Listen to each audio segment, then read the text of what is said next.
Sveiki, tai vienintelis klausimas. Kodėl?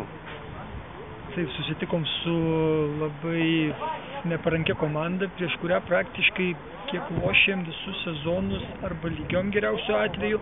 Pernai atrodo laimėjom tik prieš juos, bet tai buvo jau nereikšmingos rungtynės. Ir kova lygtais ir buvo, bet priešininkai atrodė kiečiau į kamuolį žaidė, fiziškai stipriau pasirengę buvo, gal tas ir atsiliepė. Ir turėjo progų, bet neišnaudojom. Antram kėly gal padarėm tokią taktinę klaidą pradžioj, kad išleidom du kuriančius puolėjus, tai Velę ir Aurimą. Tai terminais būtų 10 išleidom tokį Velę ir 9 Fold, dabar vadinamas toks Aurimas. Tai galėjom išleisti vieną tokį daugiau taraninio puolėją, būtų gal daugiau žaidimas toks, daugiau progų susikūrė. Iš karto paskui kai pakeitėm, išleidom Vaidą ir Alviną, iš karto pradėjom progų daugiau susikūrti. Bet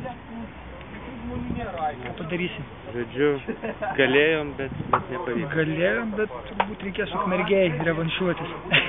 Mes ar kai, ačiū tada. Gerai.